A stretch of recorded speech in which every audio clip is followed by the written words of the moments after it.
कैकेयी ने भरत की वजह से नहीं दिया था श्री राम को 14 वर्ष का वनवास। राजा दशरथ की तीसरी पत्नी कैकेयी भगवान राम से अपने बेटे भरत से भी ज़्यादा प्रेम करती थी। उन्हें राम से बहुत आशाएं थी। जब कैकेयी ने भगवान राम से 14 वर्षों का वनवास मांगा था, तब सबसे ज़्यादा भरत हैरान हुए थे, क्योंकि वह जानते थे कि माता राम से कितना प्रेम करती हैं।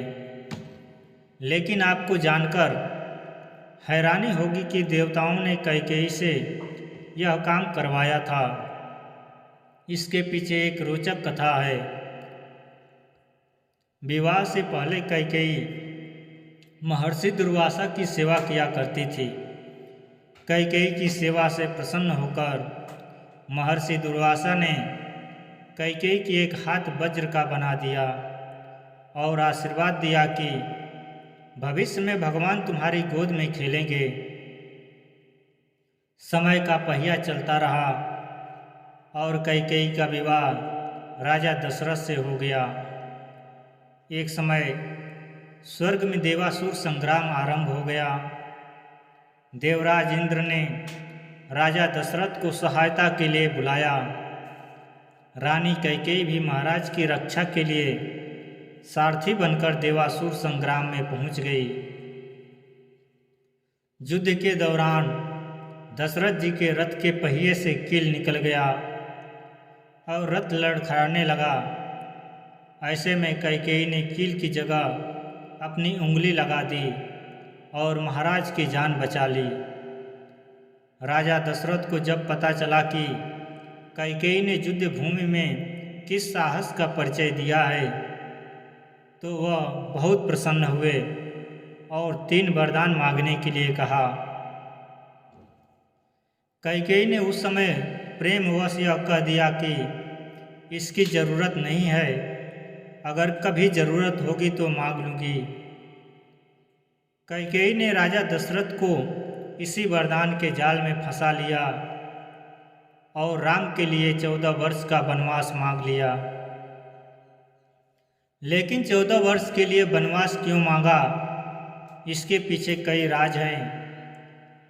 कैकेयी ने 14 वर्ष का वनवास मांगकर यह समझाया कि अगर व्यक्ति युवावस्था में 14 यानी 5 ज्ञानेंद्रियां कान, नाक, आँख, जीभ, त्वचा, 5 कामेंद्रियां वाक, पाड़ी, पाद, पायु, उपस्थ तथा मन, बुद्धि, चित्त और अहंकार को वनवास एकांत आत्मा के वश में रखेगा, तभी अपने अंदर के घमंड और रावण को मार पाएगा।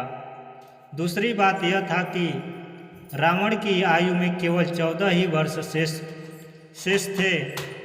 प्रश्न उठता है कि यह बात कैकेयी कैसे जानती थी। ये घटना घट तो रही थी अयोध्या में, लेकिन योजना देवलोक की थी। कोप भवन में कोप का नाटक हुआ। कैकेयी को राम पर भरोसा था, लेकिन दशरथ को नहीं पता था, इसलिए उन्होंने पुत्र मुँह में अपने प्राण गंवा दिए और कैकेयी हर जगह बदनाम हो गई। अजसु पिटा रितासु सिर गई गिरा मति फेर। सरस्वती ने मंथरा की मति में अपनी योजना डाल दी। उसने कैकेयी को वही सब सुनाया, समझाया और कहने को उकसाया जो सरस्वती को करवाना चाहती थी। इसके सूत्रधार एवं श्री राम थे। उन्होंने ही यह योजना तैयार की थी। माता कैकेयी यथार्थ जानती है कि जो नारी युद्ध भूमि में दशरथ के प्राण बचाने के लिए अपना हाथ रथ के धुरे में लगा सकती है, रथ संचालन की कला में दक्ष है, वह राजनैतिक परिस्थितियों से अनजान कैसे रह सकती है। कैकेयी चाहती थी कि मेरे राम का पावन यश 14 भुवनों में फैल जाए, और यह बिना तप और बिन रावण वध के संभव नहीं था। कैकेयी जानती थी कि अगर राम अयोध्या के राजा बन जाते तो रावण का वध नहीं कर पाएंगे। इसके लिए वह वन में तब जरूरी थी।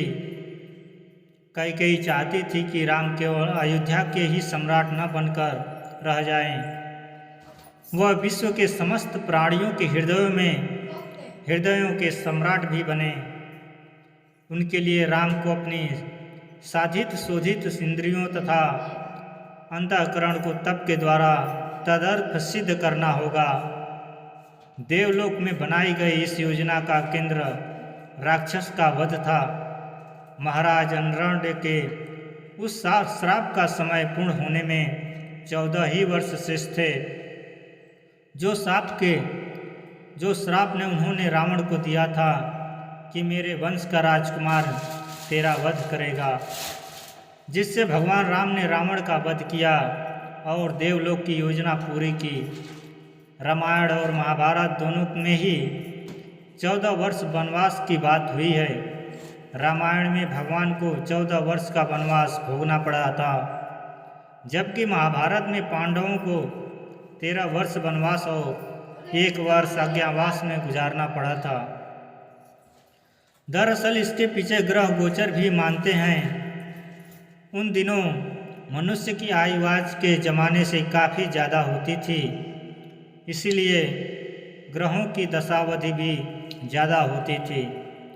शनि चालीसा में लिखा है, राज मिलत बन राम ही दीन्हा, कह कहूँ कीमति हर लीन्हा। यानी शनि की दशा के कारण कैकेयी की मति मारी गई और भगवान राम को शनि के समयावधि में वन वन भटकना पड़ा, और उसी समय रावण पर भी शनि की दशा आई और वह राम के हाथों मारा गया। यानी शनि ने अपनी दशा में एक को कीर्ति दिलाई तो दूसरे को मुक्ति। दोस्तों, आपको यह पौराणिक कथा कैसी लगी कमेंट बॉक्स में ज़रूर बताएं। वीडियो को लाइक करें, शेयर करें और हमारे चैनल को सब्सक्राइब करना ना भूलें। वीडियो देखने के लिए आप सभी को बहुत बहुत धन्यवाद। जय श्री राम, जय श्री कृष्णा, राधे राधे।